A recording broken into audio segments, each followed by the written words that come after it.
రామగుండం పట్టణంలో జాతీయ దర్యాప్తు సంస్థ ఎన్ఐఏ, గుజరాత్ పోలీసుల బృందం సంయుక్తంగా చేపట్టిన ఆకస్మిక సోదాలు తీవ్ర కలకలం రేపాయి. ఉగ్రవాద కార్యకలాపాలకు సంబంధించిన సైబర్ లింకులపై అందిన సమాచారం మేరకు సోమవారం తెల్లవారుజామున అయోధ్య నగర్లోని ఓ నివాసంలో అధికారులు విస్తృత తనిఖీలు నిర్వహించారు. ఇంజనీరింగ్ విద్యార్థి అయిన ముజామిల్కు ఉగ్రవాద నెట్వర్క్లతో సంబంధాలున్నాయా, విదేశీ సైబర్ ముఠాలతో లింకులు ఉన్నాయా అనే కోణంలో దర్యాప్తు బృందం విచారించినట్లు తెలిసింది. విచారణ అనంతరం సదరు యువకుడి నుండి ల్యాప్టాప్, మొబైల్ ఫోన్ను స్వాధీనం చేసుకొని డేటా విశ్లేషణకు పంపినట్లు సమాచారం.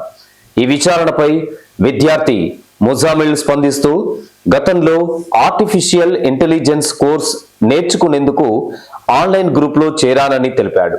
ఆ గ్రూప్లోని కొందరిని పోలీసులు అరెస్టు చేయడంతో అనుమానంతో తనను విచారించారని, అయితే చాలా నెలల క్రితమే తాను ఆ గ్రూప్ నుంచి వైదొలిగినట్లు స్పష్టం చేశాడు. స్థానిక పోలీసులు, సైబర్ క్రైమ్ సిబ్బంది ఆధ్వర్యంలో ఈ సోదాలు కొనసాగగా స్వాధీనం చేసుకున్న డిజిటల్ పరికరాల గురించి ఫోరెన్సిక్ నివేదిక అనంతరం ఎన్ఐఏ అధికారులు పూర్తి వివరాలను వెల్లడించే అవకాశం ఉంది. నా పేరు మొహమ్మద్ ముజమ్మిల్. 1 year బ్యాక్ ఒక గ్రూప్లో నాకు ఎవరు యాడ్ చేసిండ్రు. యాడ్ చేసిన తర్వాత వాళ్ళు ఏం చెప్పారంటే ఏఐ కోర్స్ గురించి నేర్పిస్తా అన్నారు.